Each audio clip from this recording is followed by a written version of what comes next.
봄바람이 살랑거리는 오후 3시쯤 동네 공원 산책로에 한 보호자가 미드줄을 꽉 움켜쥔 채 서 있습니다. 저 멀리서 굴든 리트리버 한 마리가 주인과 함께 다가오고 있고 그 순간 이 보호자의 심장은 벌써 쿵쿵 뛰기 시작합니다. 아니나 다를까 옆에 있던 소형견이 목줄이 끊어질 듯 앞으로 돌진하며 귀가 찢어지도록 짖어대기 시작합니다. 보호자는 얼굴이 새빨개진 채 아이를 안아 올리며 죄송합니다를 연발하고 상대편 보호자는 괜찮다면서도 눈살을 찌푸리며 발걸음을 빠르게 옮깁니다. 이 장면이 낯설지 않으시죠? 대한민국 반려견 보호자 1196만 명 시대에 산책 중 다른 개를 보고 짖는 문제는 보호자들의 가장 큰 고민 중 하나입니다. 많은 분들이 우리 아이는 사회성이 부족해서 그래요 라고 말씀하시는데 오늘 저는 그 믿음을 완전히 뒤집어 드리겠습니다. 여러분의 강아지가 다른 개를 보고 짖는 진짜 이유는 사회성이 아니라 바로 리드줄 저편에 서 있는 보호자 여러분 자신일 수 있습니다. 2019년 스웨덴 린제핑 대학교 연구팀이 국제학술지에 발표한 논문 하나가 전 세계 반려인들에게 충격을 안겨주었습니다. 연구 결과에 따르면 보호자의 스트레스 호르몬인 코르티솔 수치가 올라가면 반려견의 코르티솔도 거의 동시에 상승한다는 사실이 과학적으로 확인된 것입니다. 쉽게 말하면 여러분이 불안하면 여러분의 강아지도 불안해진다는 뜻입니다.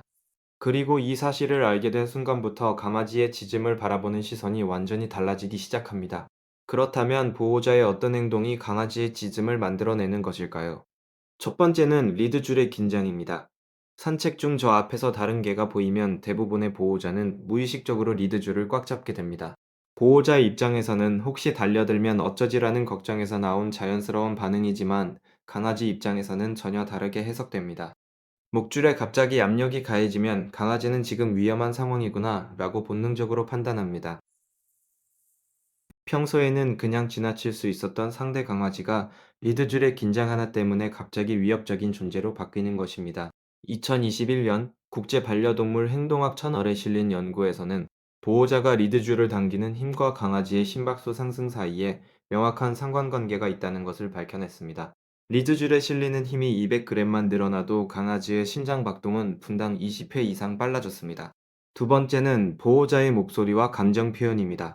다른 개가 다가올 때 보호자가 괜찮아 괜찮아 라고 반복하거나 안 돼 라고 소리치는 것, 모두 강아지에게는 역효과를 냅니다. 괜찮아 라는 말은 보호자의 불안한 음성 톤을 통해 강아지에게 지금 괜찮지 않은 상황이라는 신호로 전달됩니다. 안 돼라고 소리를 지르면 강아지는 보호자도 흥분했으니 지금 정말 큰일인가 보다 라고 받아들이게 됩니다. 세 번째는 잘못된 사회화 경험입니다. 많은 보호자들이 강아지의 사회성을 길러주겠다며 일부러 다른 개들이 많은 장소로 데려가곤 합니다. 하지만 준비가 되지 않은 강아지를 낯선 개들 사이에 갑자기 밀어넣는 것은 수영을 못하는 사람을 깊은 바다에 던지는 것과 같습니다.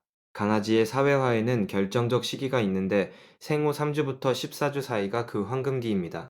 이 시기에 다양한 소리와 냄새와 사람과 동물을 긍정적으로 경험한 강아지는 성견이 되어서도 낯선 자극에 덜 예민하게 반응합니다.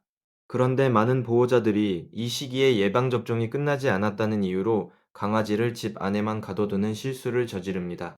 물론 건강이 중요하지만 사회화의 창이 닫히는 속도는 보호자가 생각하는 것보다 훨씬 빠릅니다. 네 번째는 보호자의 회피 패턴입니다. 우리 아이가 짖으니까 다른 개를 피해서 돌아가자는 생각으로 매번 방향을 바꾸면 강아지는 내가 짖으면 위험한 것이 사라진다고 학습하게 됩니다. 짖는 행동이 보상을 받은 셈이니 다음번에는 더 크게 더 격렬하게 짖을 수밖에 없습니다. 5번째 원인은 보호자의 과잉 보호입니다. 다른 개가 다가오면 반사적으로 강아지를 안아 올리는 행동은 강아지에게 저 개는 정말 무서운 존재라는 메시지를 각인시킵니다. 특히 소형견 보호자에게 이 패턴이 두드러지는데 작으니까 당연히 무서워하겠지라는 보호자의 선입견이 강아지의 두려움을 만들어내는 역설이 발생합니다. 그렇다면 실제 현장에서는 이 문제가 어떻게 나타나고 있을까요? 경기도에 사는 52살 직장인 김 씨는 3년째 반려견 두부와 함께 살고 있습니다. 두부는 집에서는 세상에서 가장 암전한 강아지인데 현관문을 나서는 순간 마치 다른 개가 된 것처럼 돌변한다고 합니다. 김 씨는 처음에 훈련소에 보내면 해결될 줄 알았지만 훈련소에서 돌아온 뒤 일주일도 안 되어 다시 원래대로 돌아갔다고 말했습니다. 나중에 행동 전문 수의사를 찾아가서야 문제의 핵심이 두부가 아니라 자신의 산책 습관에 있었다는 것을 알게 되었습니다. 김 씨는 다른 개가 100m 전방에서 보이기만 해도 리드줄을 양손으로 꽉 잡고 몸 전체에 힘을 주는 스크에 있었습니다. 두 분은 보호자의 그 긴장을 고스란히 느끼고 있었고 아직 보이지도 않는 상대개를 미리 경계하기 시작한 것입니다. 서울 강남에서 반려견 행동교정센터를 운영하는 한 훈련사는 짖는 개를 고치러 오는 보호자의 10명 중 8명은 보호자 교육이 먼저 필요한 경우라고 말합니다. 이 훈련사에 따르면 상담을 오는 보호자들의 공통적인 실수는 강아지가 짖을 때 리드줄을 세게 잡아당기는 것과 큰 소리로 이름을 부르는 것 이 두 가지였습니다. 리드줄을 갑자기 잡아당기면 강아지의 목에 순간적으로 10kg이 넘는 충격이 가해지는데 이 고통이 눈앞의 다른 개와 연결되면서 공포 반응이 더 강해집니다. 또 하나 흥미로운 연구 결과가 있는데 강아지가 한번 극도로 흥분하면 스트레스 호르몬이 정상 수치로 돌아오는데 최대 72시간이 걸린다는 것입니다. 사흘 동안 몸속에서 스트레스가 가라앉지 않은 채 다음 산책에서 또 다른 개를 만나면 흥분은 겹겹이 쌓여서 걷잡을 수 없게 되는 것입니다. 그렇다면 어떻게 해야 이 악순환을 끊을 수 있을까요? 전문가들이 공통적으로 강조하는 핵심은 보호자가 먼저 평정심을 유지하는 것입니다.